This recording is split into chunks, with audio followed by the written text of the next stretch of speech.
नमस्कार.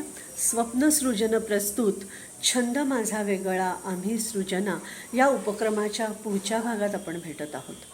5 जून पर्यावरण दिन आणि 2 दिवसापूर्वी पार पडलेली वटपौर्णिमा या दोन्ही दिवसांच्या निमित्ताने आपण अनेक मेसेजेस निसर्गपूजेवर वाचले. निसर्गाचं संवर्धन, जतन ह्याविषयी खूप सारे उपक्रम सामाजिक पातळीवर चालूच आहेत.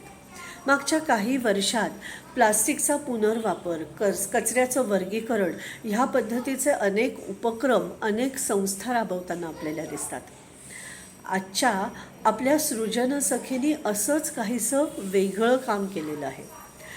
छंद माझा वेगळा या उपक्रमातील आजच्या सृजनसखी आहेत सौ दीपा लिमये, पुणे येथून. दीपाताईंनी आर्किटेक्ट म्हणून काम करत असतानाच आपला एक वेगळा छंद जोपासला. या छंदातून अनेक पर्यावरणपूरक वस्तूंची निर्मिती केली. पेपर पेन्सिल्स, सीड पेन्सिल्स अशा छोट्या छोट्या वस्तूंच्या निर्मितीतून पर्यावरणपूरक काही गोष्टी कशा सांभाळता येतील ह्याचं भान त्यांनी जपलं. त्यांच्या अनेक वस्तू अशा आहेत की ज्या आपल्याला वेगवेगळ्या कारणांसाठी गिफ्टही देता येतील. कस्टमाइज गिफ्ट तयार करणं, त्यांची डिमांड पूर्ण करणं हा एक विशेष भाग त्यांच्या ह्या व्यवसायात जपलेला दिसतो. दीपाताईंशी आपण आजच्या भागात ओळख करून त्यांच्याशी गप्पा मारणारच आहोत, पण त्यांनी काही तयार केलेल्या अशाच वस्तूंचं एक छान चित्रीकरण पुढच्या व्हिडिओद्वारे आपण बघू. चला.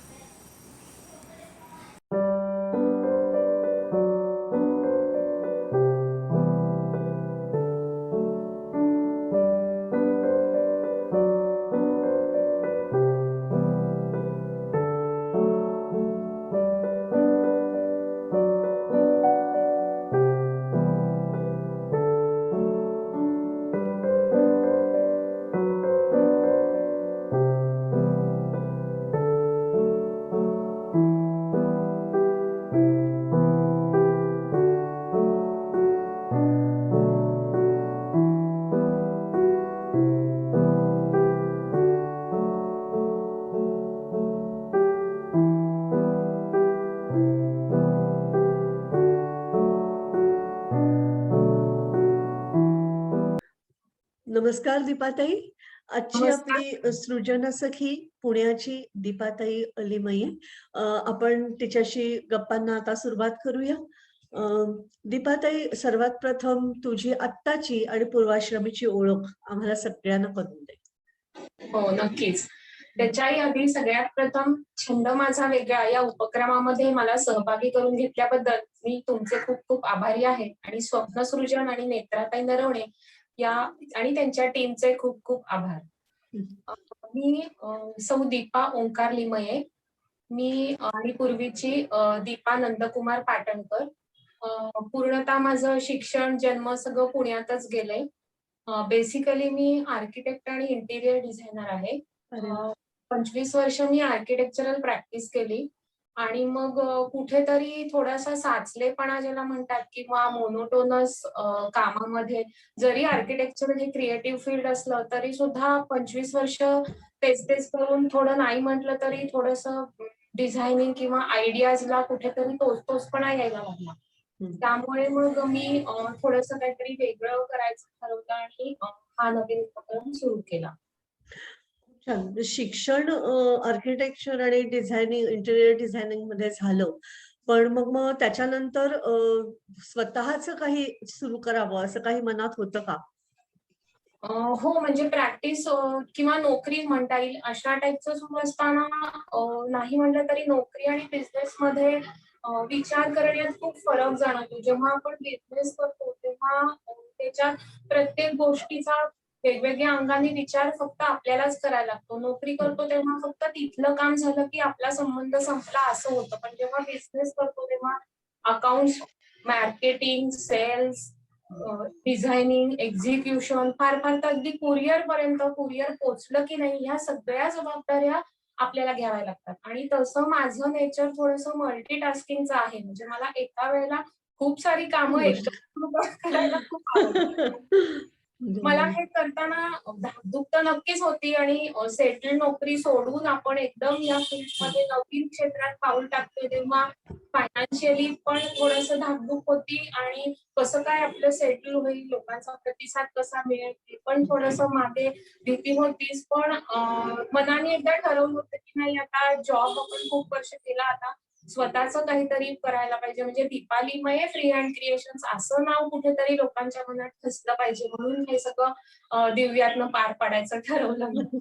पण मग ॲज अ आर्किटेक्ट म्हणून नोकरी करत असताना कुठे नोकरी करत होतात? म्हणजे काय तिथले अनुभव किंवा अ, असं काय पर्सनॅलिटीमध्ये त्याच्या तिथे काही बदल झाले का? की अशा पद्धतीचा व्यवसाय, पुढचा व्यवसाय करण्यासाठी तुम्ही प्रवृत्त झालात? तसं म्हणजे मला बऱ्याच लोकांनी आधीपासून सांगितलं होतं, की तुम्ही प्रॅक्टिस का नाही करत? तुम्ही स्वतःचं सुरुवात का नाही करत? म्हणजे कुठेतरी माझ्यात ती हिंट त्यांना दिसली होती म्हणा किंवा क्लिक झालं होतं, की तुम्ही नोकरी करण्यात का तुमचं टॅलेंट वाया घालवताय? इतक्या शब्दापर्यंत लोकांनी मला असं विचारलं होतं. तेव्हा कुठेतरी जाणवलं, की आता बऱ्यापैकी वर्ष आपण जॉब केलाय, तो आर्किटेक्चरल फील्डमधला जॉब आर्किटेक्चर फील्डमध्ये मला उपयोग इकडे ह्या फील्डमध्ये पण होतो. म्हणजे डिझायनिंगमध्ये होतो, कलर स्कीम्स, प्रपोर्शन्स हे जे आर्किटेक्चरल फील्डमधल्या फिलॉसॉफी आहे, डिझाइन फिलॉसॉफी इथे मला प्रॉडक्ट डिझायनिंगसाठी सुद्धा ती नक्कीच उपयोगी होते. त्यामुळे असं नाही की आर्किटेक्चर पूर्ण माझं संबंध तुटलाय आणि इथे मी हं. काहीतरी नवीनच करतेय. म्हणजे व्हेंडर्स शोधणं, त्यांच्याकडनं आपल्याला हवं तसं काम करून घेणं, बार्गेनिंग करणं रेट्समध्ये, हो. हवी ती क्वालिटी मिळेपर्यंत त्याच्या खोलात जाऊन काम करणं. ह्या सगळ्या गोष्टी आम्ही आर्किटेक्चरल फील्डमध्ये पण करतच होतो आणि त्या मला इथे नक्कीच उपयोगी होतात. बरोबर आहे. पण मग आता म्हणजे कमी वर्ष नोकरीची नव्हती तुझी तसं म्हटलं तर दीपाताई. हो, हो. तर ह्या सगळ्यामध्ये ॲज अ इंटिरियर डेकोरेटर म्हणजे कसं असतं तुमच्या फील्डमधल्या व्यक्तींना काम करणाऱ्या माणसांना तो एक एस्थेटिक सेन्स असतो. मुळातच बरोबर. असतो तो आणि शिक्षणामुळे तो चांगल्या पद्धतीने डेव्हलप होतो खरं सांगायचं. त्याच्यावर एक संस्कार होतो. तर बरोबर. हे सगळं करत असताना मागच्या एक असं म्हणूया आपण एक 30-40 वर्षात विशेषतः म्हणजे आपली पिढी घडली त्यावेळेला. तर असं काही होतं का, की आपण खूप एक भौतिक सुखांकडे जातोय आणि म्हणून पर्यावरणाला महत्त्व दिलं गेलं पाहिजे आणि म्हणून तू ह्या व्यवसायाकडे वळलीस. असं काही असे चेंजेस मानसिकरित्या काही झालेले होते का? कारण इतकी सेटल्ड नोकरी सोडून एकदम असं असा बदल स्वीकारणं त्याच्यामध्ये बरंच तयारी लागते, मानसिक तयारी सुद्धा लागते. हो, म्हणजे मी जेव्हा फ्री हँड क्रिएशन्स ही कंपनीची स्थापना 2018 साली आम्ही केली. तर तेव्हा फक्त इको फ्रेंडली वरतीच आपण काम करायचंय किंवा पर्यावरणपूरक गोष्टींचंच प्रोडक्शन करायचंय असं काही डोक्यात नव्हतं. तेव्हा आम्ही फक्त कस्टमाइज्ड गिफ्ट सर्व्हिसेस या सेक्टरखाली काम करायचं ठरवलं होतं. म्हणजे क्लायंटला आवडेल, त्यांच्या बजेटमध्ये बसेल आणि त्यांच्या आवडी-निवडीप्रमाणे हव्या त्या फॉर्ममध्ये त्यांना बल्क क्वांटिटीमध्ये गिफ्टिंग बनवून देणं ह्या उद्दिष्टाने आम्ही ती कंपनी सुरू केली आणि थोडे थोडेसे वर्षभर झाल्यानंतर आम्हाला त्याचा प्रतिसाद इतका छान यायला लागला आणि लोकांना म्हणजे रेडीमेड गोष्टी किंवा त्यांना हव्या तशा गोष्टी हव्या त्या वेळेत म्हणजे हं. आमच्या तर ऑर्डर्स आधीच पोहोचतात. तर ते त्यांना खूप महत्वाचं वाटलं, की आपल्याला हवी तशी वस्तू छान गिफ्ट पॅक केलेली, त्याला छान टॅग लावलेली अशी हवी ती वस्तू आपल्याला गिफ्ट वस्तू त्या डायरेक्ट व्यक्तीपर्यंत पोहोचतीये. तर पोहोचते. ह्याच्यातनं मग नंतर काही वर्षभराने साधारणतः विचार करताना जाणवलं, की हे जे आपण गिफ्ट आयटम्स करतोय, तर हे मोस्टली रेडीमेड आहेत किंवा टेक्नो सेव्ही आहेत. तर ह्याच्या पलीकडे जाऊन आपण समाजाचं देणं म्हणून काहीतरी आता करायला पाहिजे. वर्षभर झालं आपल्या कंपनीला, त्यामुळे तसं आपण सेटल आहोत. बरोबर आणि आहे. वर्तमानपत्रामध्ये कचऱ्याची विल्हेवाट किंवा कचरा गोळा करणाऱ्या हो. लोकांचं हाल, त्यांचं जीवन आणि ग्लोबल वॉर्मिंग असे विषय आपण सारखेच वाचत असतो. पण ते वाचतो आणि सोडून देतो. त्या दिवशी म्हणजे सकाळी वाचतो आणि संध्याकाळी सोडून देतो. तसं माझं नाही झालं. मी ते कुठेतरी मनाच्या कोपऱ्यात ते विषय थोडेसे घट्ट राहिले आणि ह्या कचऱ्या विल्हेवाटामध्ये काहीतरी आपण करावं असं तेव्हा डोक्यात आलं आणि मग तेव्हा आपल्या कंपनीतर्फेच ते का नाही करू असा विचार तेव्हा होता.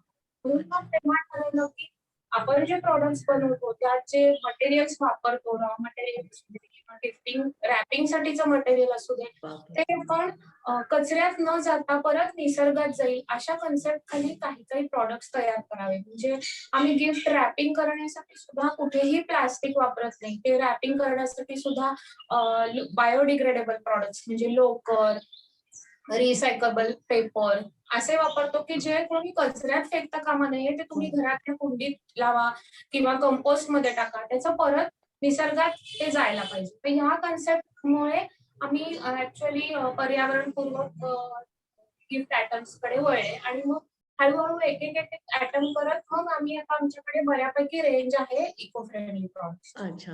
मी या पर्यावरणपूरक निर्मितीकडे तुझ्या येतेच आहे दीपाताई. पण मला तत्पूर्वी एक आवर्जून तुला असं विचारावसं वाटतंय, की म्हणजे तुझी आणि माझी जी काही व्हर्चुअल ओळख आहे, त्यानुसार मला तुला असं विचारावसं वाटतंय, की पर्यावरणपूरक निर्मिती ह्याच्या पलीकडे पण दीपाताई लिमयांना बऱ्याच गोष्टींची आवड आहे. तर ते छंद किंवा त्यातनं काय वेगळं क्रिएट झालेलं आहे किंवा काय म्हणजे ते कसं काय तुझ्या या सगळ्या व्यवसायासाठी ते पूरक कसं ठरलंय? बेसिकली म्हणजे कस्टमाइज गिफ्टिंगच्या मागे रोज रोज नवीन इनोव्हेटिव्ह आयडियाज तुमच्याकडे पाहिजेत. तर त्या आयडियाज आता हे म्हणजे देवाचंच देणं म्हणायला पाहिजे की मला तशा आयडियाज भरपूर सुचतात की त्या त्या व्यक्तीनुसार त्या थीम नुसार काही प्रॉडक्ट्स डिझाईन करताना. त्यामुळे क्रिएटिव्ह आयडियाज रोज रोज नवीन तयार करणं हा तर म्हणजे हा छंद होताच आणि त्या छंदाचा व्यवसायात रूपांतर करायला मिळाल्यावर मला तर खूपच आनंद झाला. बाकी मग क्रोशेटिंग मी लहानपणापासून करते. तर अच्छा. म्हणजे माझ्या आईने अगदी म्हणजे 10 वर्षाच्या असतानापासूनच मला शिकवलं होतं. मग ते थोडं-थोडं डेव्हलप करून आता मी ते आधी मी छंद म्हणून तेवढ्याच पुरतं मर्यादित होतं. पण आता ते कोणाकोणाला काही करून हवं असेल तर थोडी-थोडी सुरुवात नुसती ओळखीच्या किंवा नातेवाईकांमध्येच हो. स्वेटर, बेबी स्वेटर, कॅप असं करून ते इथून सुरुवात झाली. पण आता आमचे डिझाईन्स बघून मोठे-मोठे स्वेटर्स, श्रग्स किंवा स्कार्फ्स असे पण ऑर्डर्स यायला लागलेले. तर मग ते पण मी सुरू केले. म्हणजे आता ते त्याच्यात अजून एक पुढची पायरी आता मी मागच्या महिन्यात मला खूप जणांनी विचारलं, की आम्हाला हे शिकायचंय तर कसं करता येईल, शिकवता येईल. पण आता सध्या कोरोनाच्या काळात तर घरी बोलावून शिकवणं थोडंसं रिस्की होतं हो, आणि हो. सगळेजणी लांब-लांब राहत होत्या. त्यामुळे मग ऑनलाईन शिकवायचं ठरवलं. आणि हां. खरं तर मी कधी क्रोशे शिकवण्याचा कधीच प्रयत्न केला नव्हता आणि ते सुद्धा ऑनलाईन तर नक्कीच ऑनलाईन नाही. तर त्यामुळे नक्कीच ते नाही. थोडीशी बरोबर. थोडीशी नाही चांगलीच धाकधूक होती. माझ्या मुलीने सगळे टेक्निकल पार्ट सगळा हँडल खूप छान केला. म्हणजे त्याचे व्हिडिओज बनवणे, कॅमेरा, हां.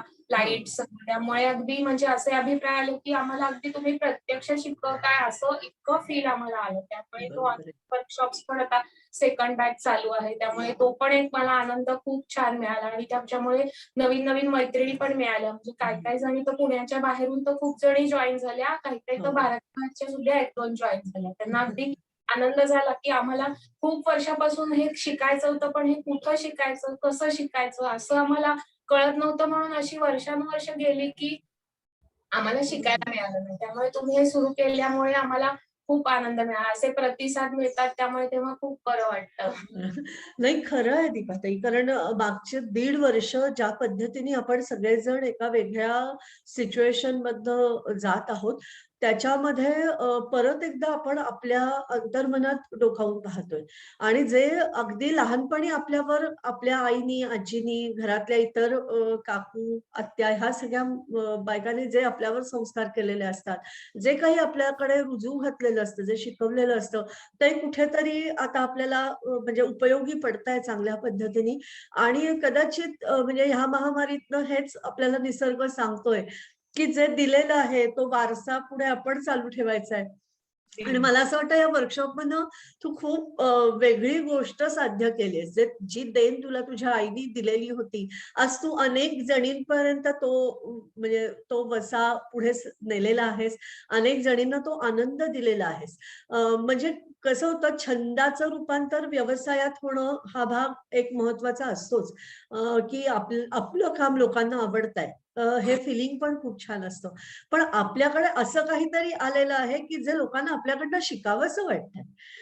हा हा तुझा प्रवास उल्लेखनीय आहे निश्चितच. आणि त्याच्यासाठी तू जी काही आता सध्या मेहनत घेतेस, कारण ऑनलाईन क्रोशाचं काम शिकवणं हे खरंच कठीण आहे. खूप बारीक बारीक गोष्टी नेमकेपणाने त्यात तुला सांगाव्या लागत असतील. तर हे हो. सगळं करत असताना वेळ म्हणजे मला तुझ्या वस्तुनिर्मितीकडे यायचं आहे, पण मला त्याच्यावर फोकस झाल्यावर परत दुसऱ्या कुठल्या तुझ्या गोष्टी तर ज्या जाणून घ्यायच्या आहेत त्या मी आधी जाणून घेते. हे सगळं करत असताना तू एक म्हणजे गृहिणी आहेस, तू एक आई आहेस, तू एक उत्तम व्यावसायिक उद्योग निर्मिती आहे तुझी स्वतःची. तर हे करताना वेळेची गणितं किंवा कसं काय तुला तो अनुभव कसा आला? की जेव्हा केव्हा आपण असं ठरवतो की आज मी नोकरी सोडून व्यवसायाला सुरुवात करते, त्यावेळेला आर्थिक गणितं तर निश्चित आपली बदलतातच 100%. पण त्याच बरोबरीने आपली घरातल्या कामांच्या जबाबदाऱ्या आणि वेळेची गणितं हे कसं काय साधलंस? हो, ह्याच्यात टाइम मॅनेजमेंट हा खूप महत्वाचा विषय आहे आणि तसं पाहिलं झालं तर पहिल्यापासूनच माझा म्हणजे स्वभाव थोडासा असल्यामुळे नोकरी करत होते सुद्धा किंवा अगदी शाळा कॉलेजमध्ये असताना सुद्धा मला करायचं असलेलं काम, त्याची कामाची वाटणी किंवा दिवसभरात ह्या वेळेत हे काम करायचं असं थोडंसं टाइम टेबल अगदी लिहून नाही मी केलं तरी माझ्या डोक्यात कुठेतरी ते असायचं की ह्या हं. वेळेत हे संपायला पाहिजे. त्यामुळे ती टाइम मॅनेजमेंटची सवय आधीपासून होती आणि आता कसं आहे की थोडंसं असं आहे, की मनासारखं काम करायला मिळायला लागल्यावरती वेळ दुप्पट झाला. हळू-हळू वाढत गेला वेळ. पूर्वी जेव्हा आपण नावडतं काम करतो, तेव्हा वेळ जाता जात नाही, की काय 8 तास नोकरी करायची, तेच-तेच करायचं, घरी येऊन स्वयंपाक करायचा, मुलीचा अभ्यास घ्यायचा, त्याच्यात आपल्याला फटीग येतो. पण जेव्हा आपण आपलं आवडतं काम करतो, म्हणजे अगदी तेव्हा मी कधी-कधी रात्री अगदी 12 वाजता उठून सुद्धा मला काहीतरी सुचलंय, तर मी पटकन स्केच करून ठेवते, की उद्यापर्यंत ते विसरायला नको. म्हणजे तेव्हा मला कंटाळा येत नाही किंवा अरे रात्री आता उशीर झालाय असं नाही वाटत. कारण ते आवडतीच असतं. त्यामुळे तो थोडासा फरक पडतो. टाईम मॅनेजमेंट करायलाच लागतं. कारण की बऱ्याचशा ऑर्डर्स आता असतात त्या अगदी आयत्या वेळेच्या असतात म्हणा किंवा कमी वेळेत पूर्ण करायच्या असतात. कधी-कधी दुसरे काही व्हेंडर्सचे प्रॉब्लेम्स येतात. कुरिअरचे प्रॉब्लेम येऊ शकतात कधी-कधी. त्यामुळे थोडंसं एखादा दिवस हातात असतोच असं नाही. त्यामुळे अगदी 11th हॉवरला आलेली ऑर्डर सुद्धा आणि कुणालाही नाही न म्हणता त्यांना ते सॅटिस्फाईड आणि खुश होईपर्यंत आपण त्यांच्यासाठी काम करायला पाहिजे. त्यामुळे टाईम मॅनेजमेंट तर करायलाच लागतं. म्हणजे कुठल्याही व्यवसाय असू दे त्याच्यात टाईम मॅनेजमेंट हे एकदम हो, हो, हो. सूत्र त्याचं. बरोबर नुसतं आहे. व्यवसाय म्हणजे खूप नफा म्हणजे खूप चांगला व्यवसाय असं नाही. तर त्याच्यात सगळ्या ग्राहकांना तुम्ही इक्वली ट्रीट करून सगळ्यांना खुश करता यायला पाहिजे.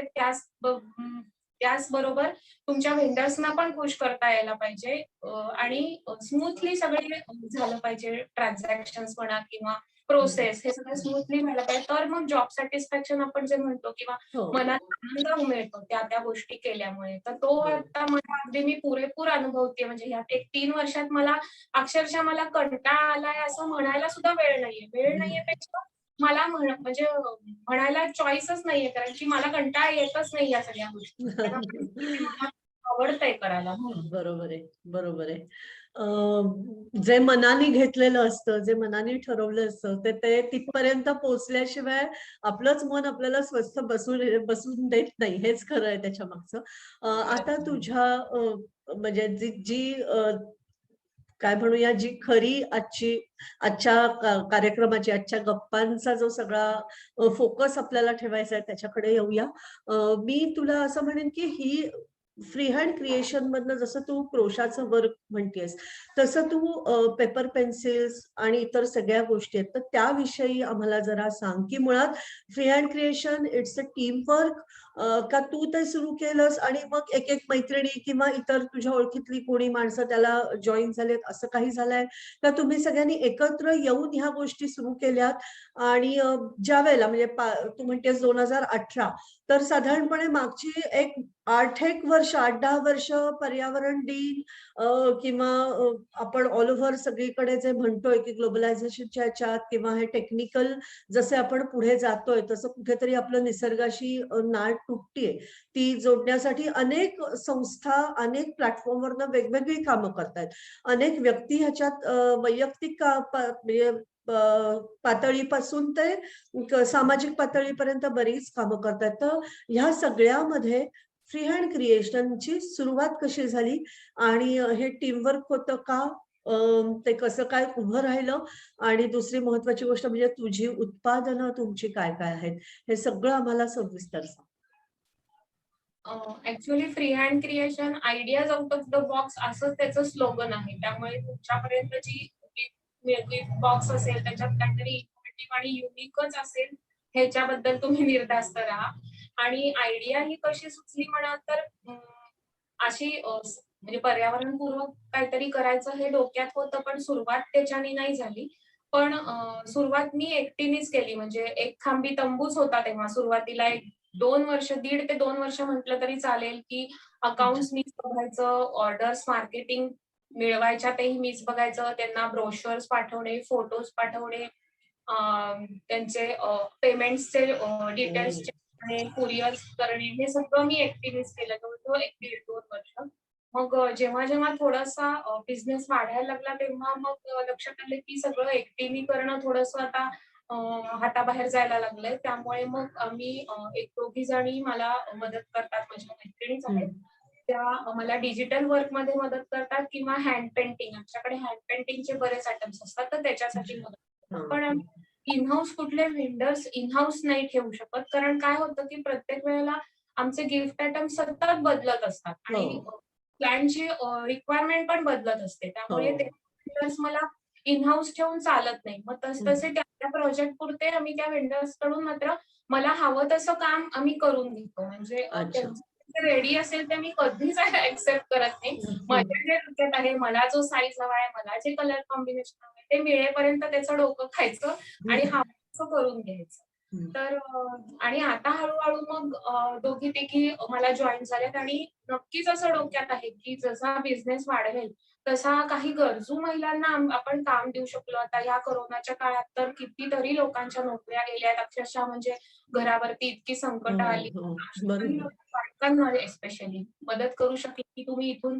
पॅकिंगचं काम घरी घेऊन जा. तुम्ही तुमच्या सोयीने करा आणि मला आणून द्या किंवा दुसरं काही काम असेल जे की ते त्यांच्या सोयीने करू शकतील. तर असं नक्की डोक्यात आहे, की अजून थोड्या दिवसांनी काही थोडासा काळ थोडा सुधारला हा कोरोनाचा, की अशा व्यक्तींना मदत करायची, की आपल्या व्यवसायामुळे त्यांना पण काम मिळेल आणि त्यांना पण फायदा होईल असं. बरोबर.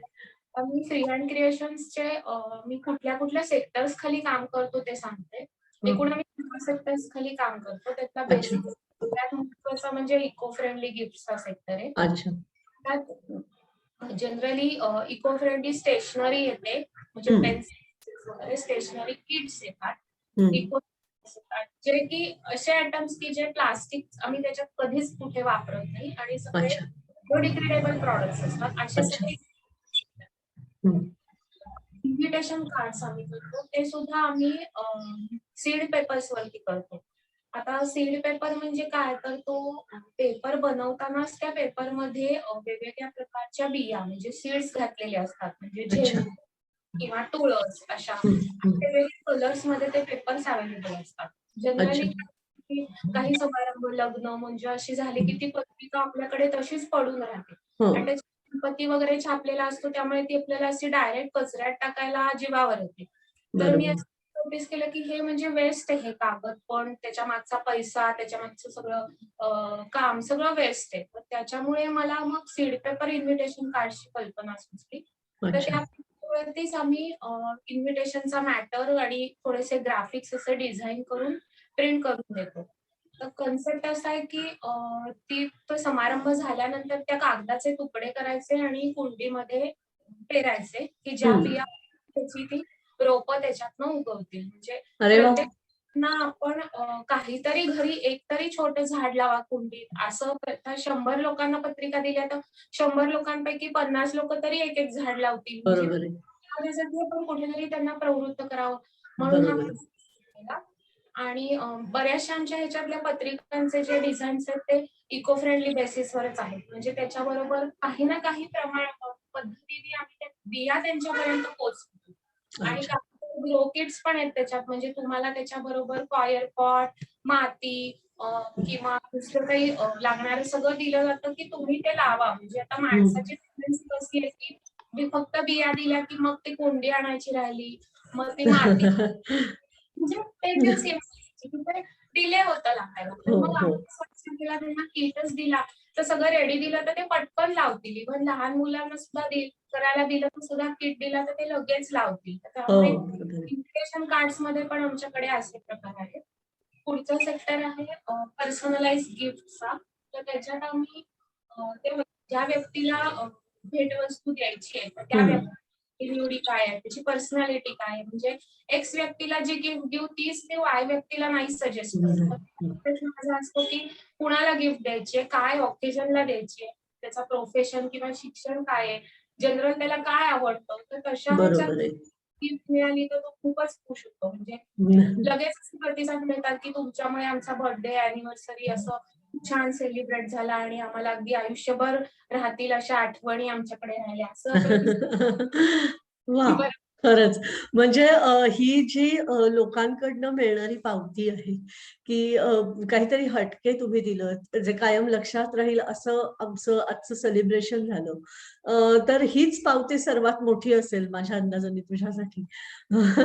जरा आम्हाला दाखव ना तुझी काय-काय प्रॉडक्ट्स आहेत ते. अजून सीझनल आयटम्स म्हणजे आता सण सुरू होतील श्रावणापासून, तर या सीझनल सणांसाठी सुद्धा आम्ही जे काही किट्स किंवा वस्तू तयार करतो त्या पण सगळ्या इको फ्रेंडली बेसिसवर असतात. म्हणजे आता मागच्या वर्षी आम्ही गुढी केली होती, इको गुढी. हां, हां.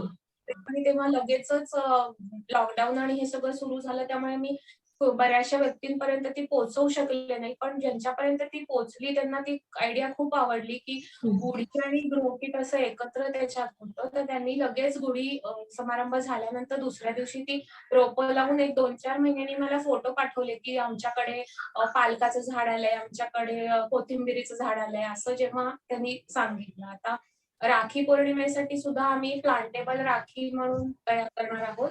तर अच्छा. ती म्हणजे राखीमध्येच सीड्स असतील आणि मग तुम्ही त्या पेरायच्या. अच्छा. वाह!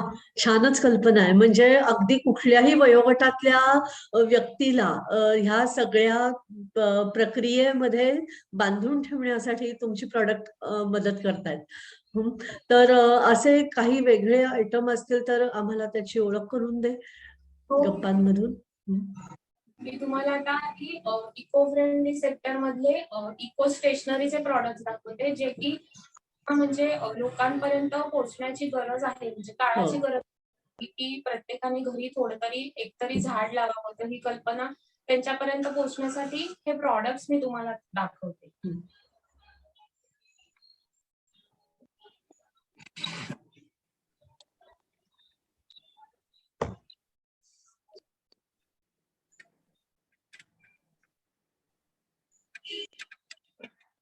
दिसतंय? हो, हो. अगदी व्यवस्थित.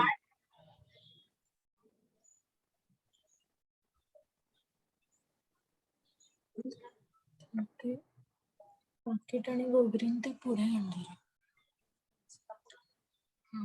दीपा, ते एक-एक प्रॉडक्टचं नाव सांगून म्हणजे हो, त्याच्याविषयी माहिती पण सांग. हो, सांगते. या आहेत न्यूजपेपर पेन्सिल्स. हां. या पेन्सिल्स असतात त्या लाकडापासून नाही बनवत, तर ह्या न्यूजपेपर म्हणजे वर्तमानपत्रापासून बनवल्या जातात. या अच्छा. आपण नेहमीप्रमाणे शार्पनरनी शार्प करू शकतो, इरेझरनी इरेज हं. करू शकतो. वापरायची पद्धत आपल्या नॉर्मल पेन्सिल सारखीच आहे, फक्त या अच्छा. पूर्णतः न्यूजपेपरच्या बनलेल्या आहेत. अच्छा. या आहेत त्या न्यूजपेपर सीड पेन्सिल्स आहेत. या पण बरं. न्यूजपेपरच्याच आहेत.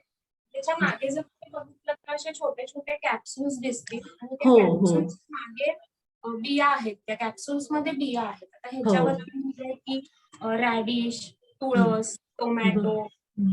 चिली, हं, हं. कोरिअँडर अशा वेगवेगळ्या प्रकारच्या सीड्स या कॅप्सूल मध्ये भरलेल्या असतात. अच्छा. पेन्सिल लिहून अगदी छोटी झाली एवढीशी की तुम्ही जस्ट ही एवढा तुकडा कुंडीमध्ये इन्सर्ट करायचा. हे ओके. कॅप्सूल असतं ते आपोआप फुटतं आणि ह्या बिया लागल्या जातात आणि तिथे रोपं येतात. तर अशा अच्छा. कन्सेप्ट आहे. म्हणजे हे त्याचं जे कव्हर आहे ते ऑटोमॅटिक डिझॉल्व्ह होतं मातीमध्ये. हो, हो. हे कव्हर अच्छा, हे होतं. अच्छा, अच्छा. स्पेशली आम्ही आता हे लहान मुलांना देण्यासाठी म्हणजे बर्थडे रिटर्न गिफ्ट किंवा हो, वाढदिवसाला हो. देण्यासाठी प्लास्टिकची खेळणी किंवा खाऊ देण्यापेक्षा आम्ही लोकांना सजेस्ट करतो, की या कुठल्याही प्रकारच्या पेन्सिल्स द्या. म्हणजे बरोबर त्यांना आहे. त्या लहान वयातच झाडं लावण्याची किंवा झाडांबद्दलचं प्रेम तेव्हा त्यांच्या लहान वयातच त्यांना निर्माण होते. बरोबर आहे. बरोबर आहे. बर्थडे गिफ्टसाठी आवर्जून हे सांगतो, की तुम्ही ह्या प्रकारचे प्रॉडक्ट्स द्या. अच्छा. खरंय.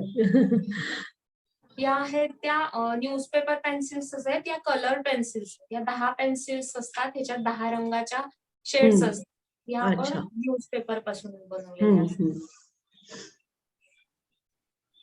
हे आहेत ती इको पेन्स आहेत. हां.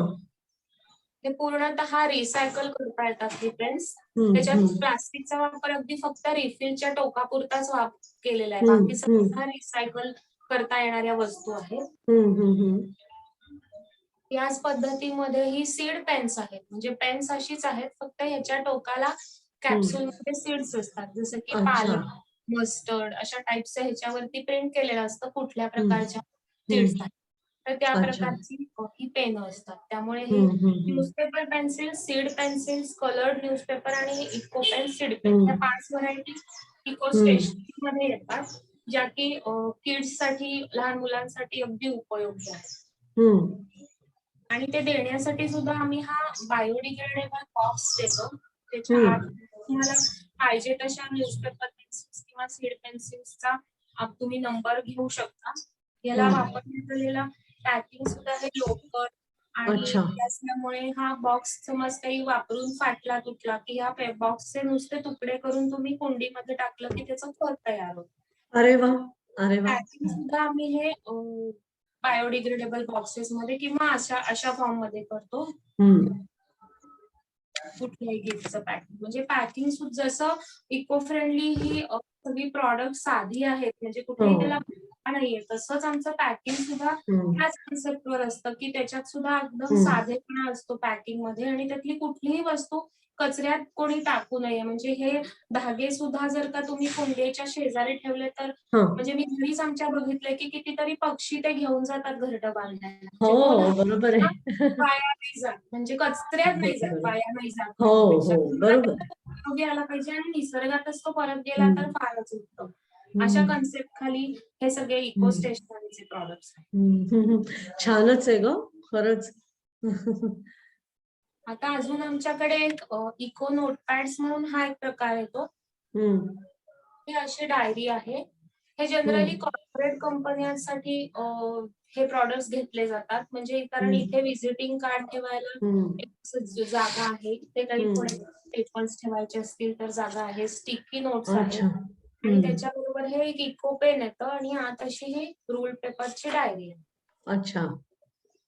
आणि मग तुम्हाला ह्याचं कव्हर पेज काही कस्टमाइज करून हवं असेल, म्हणजे कुणाला गिफ्ट द्यायचं असेल, त्याचा हं, फोटो हवा असेल किंवा हं, काही हं. थीम वरती हवं असेल, तर तसं आम्ही ह्याच्यावरचं कव्हर पेज पण करून देतो. अच्छा. फारच छान आहे आणि खूप उपयुक्त आहे. म्हणजे म्हटलं तर कॅरी करून नेण्यासारखं आहे बॅगेत घालून किंवा असं. त्याचं फार लोड होणार नाही अशा पद्धतीचं दिसतंय पॅकिंग सुद्धा सगळं. आणि ह्यातले पण सगळं हे फक्त हे स्पायरल बोर्ड बाइंडिंग सोडल्यास बाकी बाकी सगळे सगळं रिसायकल करू शकतो. पर्यावरणपूरक आहे. हो, हो. खरंय, खरंय. तशाच प्रकारची ही जी डायरी आहे, त्याच्यापेक्षा फक्त साईज थोडा छोटा आहे. हां, हां, हां. हा एक प्रकार येतो त्याच्यात हे जे पेपर्स असतात ते रिफिल करता येतात. कारण ह्याला क्लिप आहे. क्लिप आहे. हां. ते कव्हर पेज काही केलं असेल आपल्याला ते ठेवायचं असेल, कधी-कधी काय होतं की डायरी संपली की आपल्याला ते टाकवत नाही, इतकं छान आपण काहीतरी पेंटिंग हो, केलेलं असतं. हो. बरोबर आहे. फोटो लावलेला असतो. तर त्याच्यात ही डायरी आपल्याकडे तशीच राहते. हे पेपर्स मात्र संपले की असाच्या असा गठ्ठा तुम्ही नवीन लावू शकता. अच्छा, बरोबर आहे. पण जेव्हा ना गिफ्ट असं स्वतःसाठी बनवून दिलेलं असतं, आपल्यासाठी काहीतरी विचार हं, करून हं, दिलेलं असतं, ते हं, आपल्याला इतकं जपून ठेवायचं असतं की ते म्हणजे हं, टाकायचं नसतं आपल्याला, ते हं, सतत हं, आपल्यालाच हं, ठेवायचं असतं. हं, हं. त्याच्यात ही एक डायरी येते ती अगदी पॉकेट साईज आहे, म्हणजे आपल्या मोबाईल एवढीच आहे ही. त्यामुळे अच्छा, हं. पर्समध्ये किंवा अशी छोट्याशा कुठे किंवा टेलिफोनच्या जवळ ठेवायची असेल, काही हं, हं, पटकन करायचं असेल, तर हे पण पेपर्स आपले आहेत. ते आपण पटकन नोट डाउन करू शकतो. स्टिकी हं, नोट्स येतात आणि पेन येतं. इको हं, पेन. त्याच्यात हे येतात सगळ्यामध्ये 3 कलर्स अवेलेबल असतात. रेड, ब्लू हं. आणि हा ब्राउन कलर. बरोबर आहे. फारच छान गं. आणि मला म्हटलं तर खूप उपयुक्त पण अगदी म्हणजे काय म्हणूया साध्यातलं आहे. त्याला खूप काही अ, म्हणजे असं ब्रँड आहे म्हणून त्याचं फार काही सजावट आहे किंवा असं नाही आणि त्याचं प्रत्येक गोष्ट वापरली जाणार आहे. याच्यातली आहे ती. फारच छान. खूपच. बरं अजून काय माहिती सांगशील ह्या सगळ्याविषयी? आता मी म्हणजे सगळे तर प्रॉडक्ट्स आता डिस्प्ले नाही करता येतात आपल्याला, पण आपण आधी नाही, बघितले आपल्या असतील. व्हिडिओमध्ये बघायला मिळालेले आहेतच. हां.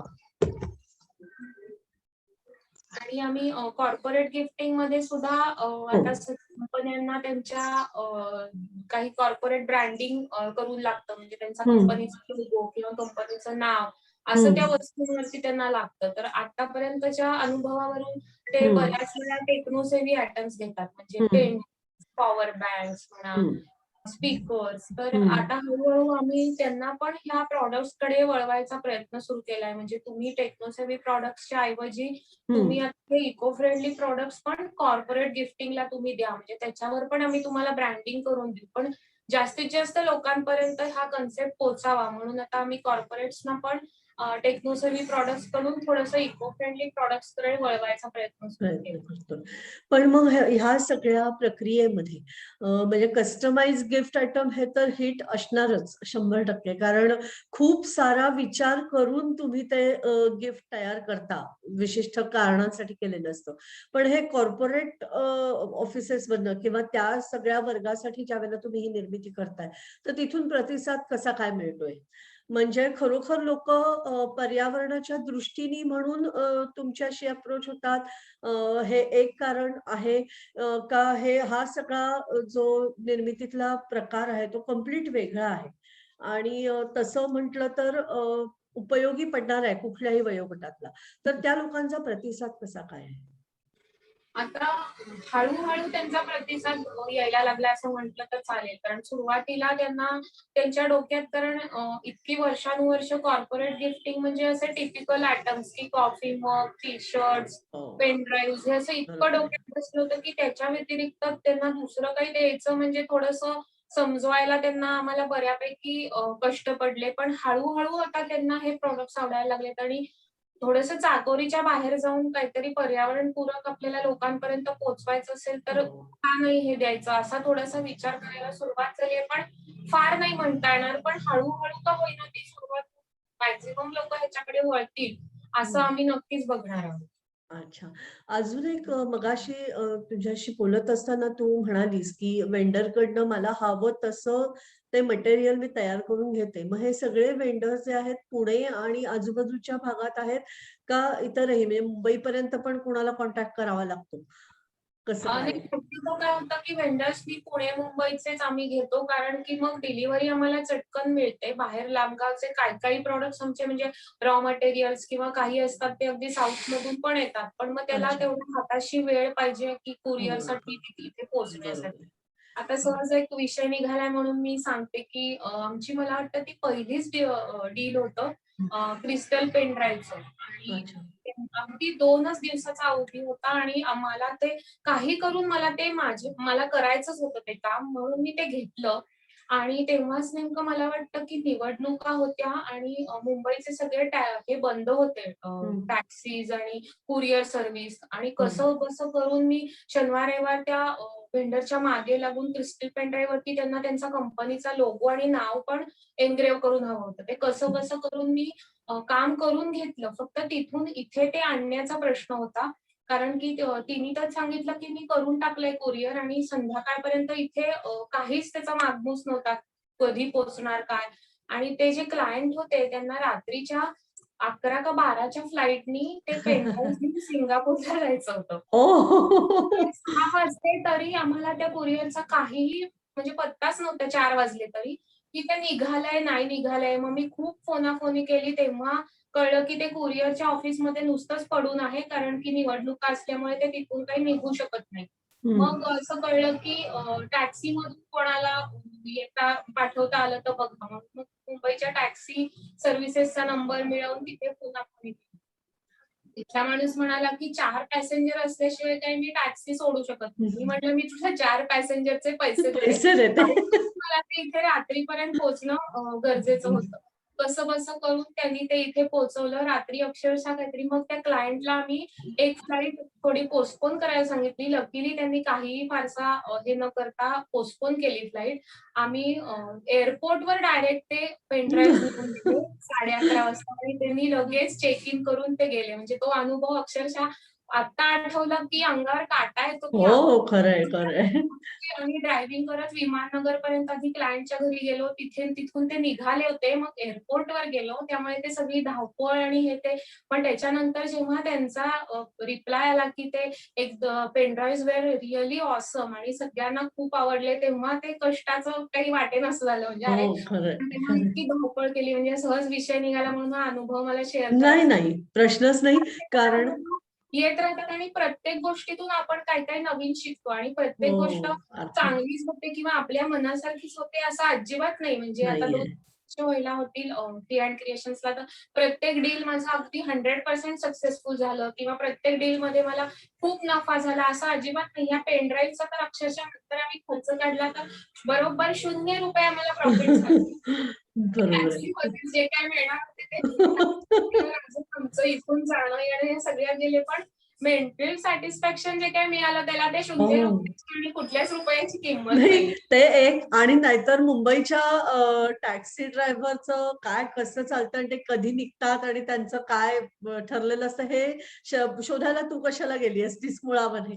तुझं त्या दिवशी काम आणलं होतं म्हणून तू तिथे ती फोनाफोनी केलीस प्रत्येक किंवा अनुभवातून काहीतरी शिकायला आपण तयार राहायला पाहिजे. म्हणजे हो, पॉझिटिव्ह बरोबर. गोष्ट असेल किंवा निगेटिव्ह पण असेल, पण ती एक्सेप्ट करायला पाहिजे. म्हणजे निगेटिव्ह असेल तरी ठीक आहे. हां, ह्याच्यातनं एक 4 गोष्टी निगेटिव्ह झाल्या तर ठीक आहे. एक तरी पॉझिटिव्ह आपल्याला बरोबर काहीतरी आहे. शिकायला मिळालं. बरोबर आहे. असा अप्रोच जर ठेवला तर मग पुढे आपण जाऊ शकतो. कारण जर का निगेटिव्ह गोष्टींनी फ्रस्ट्रेट आपण होत राहिलो, तर मग आपण पुढे जायला आपल्याला काही हे अगदी. नाही मिळत. त्यामुळे जरी आणि निगेटिव्ह ह्या सगळ्या धावपळीत स्ट्राँग घरचे राहायला घरचे पाठीशी असल्याशिवाय आपण अगदी, अगदी. हो. धावपळ नाही करू शकत.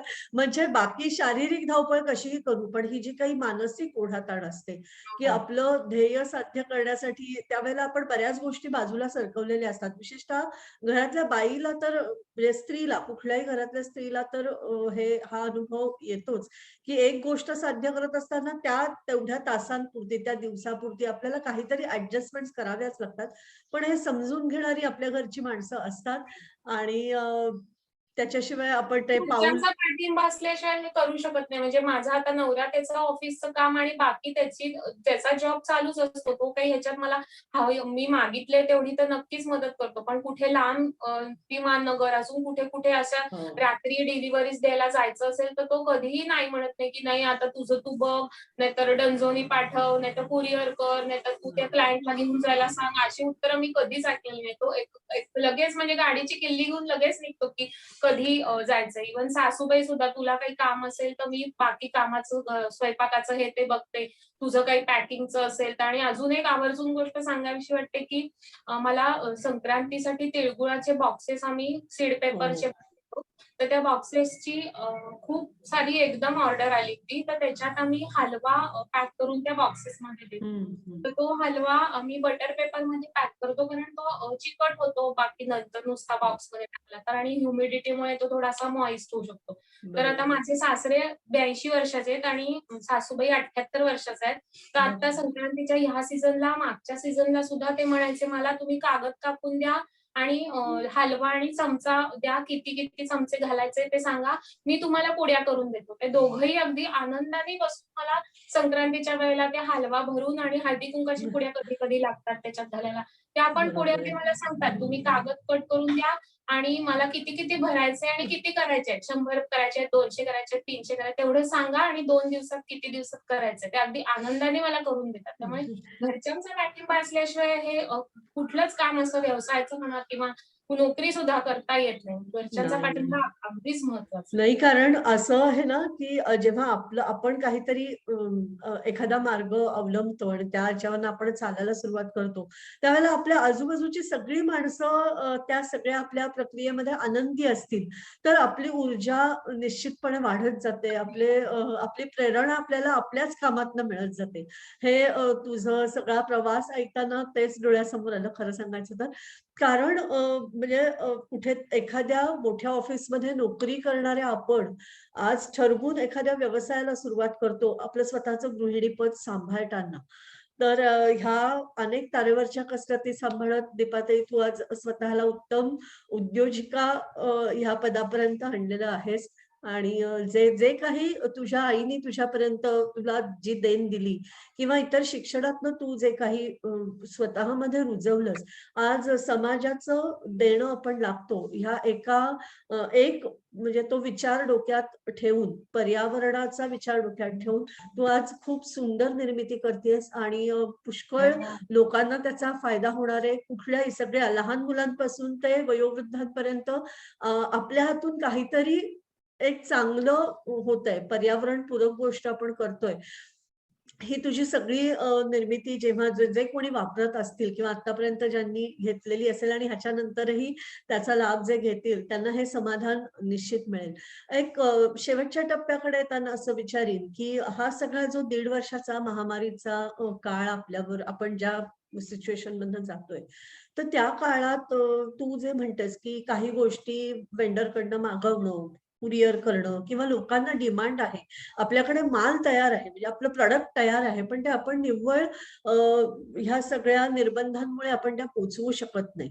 अशा वेळेला ते कसं मॅनेज केलं तुम्ही? नाही, आता ह्या जवळ-जवळ 1.5-2 वर्षाचा काळ तर सगळ्याच व्यवसायांसाठी कठीण होता, तसा आमच्यासाठी पण होताच. कारण तेव्हा रॉ मटेरियल्सचे शॉप्स बंद होते. अगदी सुरुवातीचा लॉकडाऊन होता तेव्हा तर पूर्णच बंद होतं. सगळं कुरिअर बंद होतं आणि ते बंद तर होतंच पण ह्या वर्ष 1.5 वर्षामध्ये लोकांची मेंटॅलिटी पण अशी सेलिब्रेशन करण्याची किंवा हो, काही हो, समारंभ साजरे करण्याची अशी नव्हतीच. म्हणजे सगळीकडे भीतीचं वातावरण होतं त्यामुळे हो. तशा ऑर्डर्स अजिबातच नव्हत्या. म्हणजे त्या नव्हत्या, काहीच नव्हत्या म्हणायला सुद्धा हरकत नाही. पण तेव्हाचा काळ असा होता, की आपण स्वतः स्ट्रॉंग राहणं म्हणजे ह्या सगळ्या परिस्थितीमुळे कुठेही दबून न जाता ही परिस्थिती नक्की बदलणार आहे. थोड्या वर्षांनी होईल, थोड्या महिन्यांनी होईल, पण ही परिस्थिती नक्की बदलणार आहे. हा पॉझिटिव्ह विचार असणं खूप महत्वाचं होतं. मग त्या काळामध्ये रिकामं बसलं असतं तर नक्कीच वेड लागायची वेळ आली असती. कारण जेव्हा आपण खूप खरंय. बिझी व्हायचं आपलं शेड्यूल असतं आणि काही महिने 2-1 महिने, 1 महिना जरी आपण पूर्ण रिकामे बसलो तर आपल्याला ते शरीराला पण त्रासदायक. सवय नसते, हो, मनाला तर नक्कीच नसते. मग त्या बरोबर. काळामध्ये मी काही नवीन सॉफ्टवेअर शिकले किंवा माझी आधीच्या प्रॉडक्ट्सचे जे ब्रोशर्स होते ते अपडेट करायचे होते. ते अच्छा. करायला सुरुवात केली. हं. वेबसाईटचं थोडंसं काम सुरुवात केली. त्यामुळे स्वतःला काही ना काही कारणाने जर आपण बिझी ठेवलं म्हणजे क्रिएटिव्ह कारणामुळे बिझी ठेवलं, तर आपल्याला थकवा पण जाणवत नाही आणि तेव्हा जे काही निगेटिव्हिटी आजूबाजूला होती, तर हो. त्याच्यावर खूपच मला उपयोग झाला आणि अजून एक गोष्ट मला नमूद करावीशी वाटते, की अ, मला हे खूप जाणवलं, की क्रोशेटिंग हे मला मनावरचा ताण हलका करण्यासाठी मला खूप उपयोग झाला. म्हणजे तेव्हा सुरुवातीचं जे काही महिना 2 महिने होते ते पूर्ण बंद होतं. म्हणजे घरात आपण अक्षरशः उंबरा पण ओलांडत नव्हतो. हो, हो. तेव्हा खरंय. म्हणजे घरातल्या घरातच तीच माणसं, तेच घर, तेच सगळं बघून खूप फ्रस्ट्रेशन आलं होतं. आणि तेव्हा मात्र मी थोडंसं क्रोशेटिंगचा मला तेव्हा वेळ मिळाला तसं करायला सुरुवात केली आणि मला खूप छान वाटायला लागलं. पॉझिटिव्ह एनर्जी खूप छान मला यायला लागली त्याच्यात. एकदम बिझी राहायला लागले आणि आपण काहीतरी हाताने क्रिएट करू शकतोय. आपल्या हं, समोर काहीतरी मला दिसतंय, की हे मी बनवलंय, हे मी तयार बरोबर. केलं. ही जी भावना असते त्याच्यातून मला पॉझिटिव्ह एनर्जी आणि स्ट्रेस रिलीजिंगसाठी खूप उपयोग झाला. म्हणजे त्यामुळे मी आता ते वर्कशॉपमध्ये सुद्धा क्रोशे शिकणाऱ्यांना सांगते, की हे मनावरचा ताण हलका करण्यासाठी सुद्धा क्रोशेटिंग तुम्ही हो, नक्की हो. की दिवसभरात तुम्हाला 5 मिनिटं, 10 मिनिटं जसा वेळ मिळेल तसा तेवढं म्हणजे मी तर आता मला आता तिचं व्यसन लागलंय म्हटलं तरी हरकत नाही. म्हणजे मी रोज मला काही वेळ नाही झाला तर रात्री झोपताना 11 वाजले असते तरी मी 2 टाके का होईना काहीतरी ते म्हणतात आता झोप ना आता बरोबर आहे. स्वेटर पण ते 2 टाके घेतल्याशिवाय मला झोपच येत नाही. झोप येत नाही.